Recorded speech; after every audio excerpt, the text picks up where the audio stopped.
He's a few years older than I. Very cute. Dark curly hair, dreamy eyes. All right, I get the picture.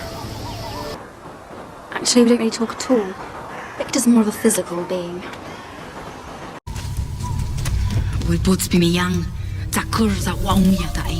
It is literally impossible to be a woman.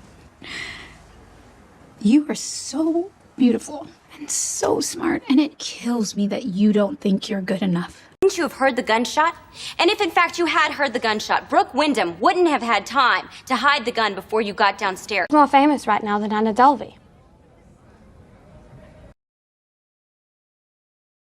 The clips you just saw are movies that didn't pass the Bechdel test. The grey ones failed, movies such as Star Wars, The Avengers, and Avatar.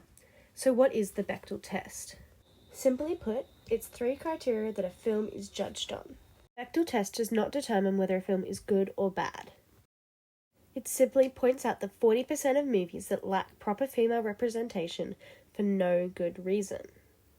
To pass, there must be 2 women in the movie. I was going to crack Malone's head in, but I thought better of it. What do you mean, better?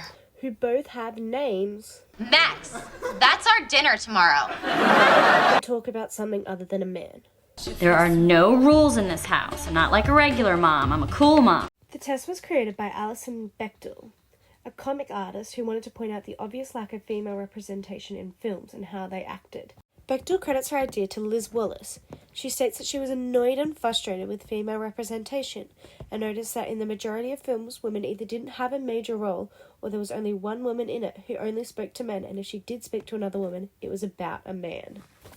The test was originally a small joke in alternative media on feminism, but became wildly popular in the 2000s, along with the Me Too movement bringing attention to women in film. Through the popularization of this test, that movies that failed are being called out and critiqued harshly, which has led to a significant increase in women in film and positive representation of them. This has led to complex female characters being shared in the media who are capable of being flawed. For example, Katniss Everdeen and Joanna, both women who struggled with plentiful of personal issues, but were willing to make sacrifices for the things they loved. The Bechdel test also translates into shows and cartoons, including animes, with perfectly flawed characters, such as Nana Komatsu from Nana. Did they ask why you got fired from your old job? Yeah, I told them it was because my old boss thought I was a slacker in the office, but I promised I was going to shape up and take the whole work thing more seriously from now on. You told them? Jinx from Arcane. A dozen enforcers dead! Enforcers dead! Yeah. A building blown to pieces! Oh, yeah.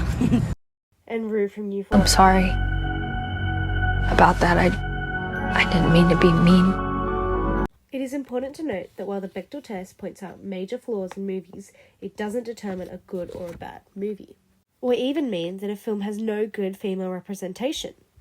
The creator herself admits that her favourite film does not pass, and there are plenty of excellent modern films that fail for understandable reasons. The Elvis movie could not pass due to it being a documentary on his life, and there were no 2 female characters who would have screen time to talk about anything other than him. Other movies that have complex female characters, such as Harry Potter and the Girl with the Dragon Tattoo, who fail. Hermione, despite being a genius, did not have any female friends, but was still incredibly talented and one of the best wizards in the series. Overall, the Bechdel test has majorly positive impacts, also paving the way for numerous other tests targeting minorities overlooked by the Bechdel test, such as the Dunbury test, calling for more African American representation where the character is fully realized role instead of a background character.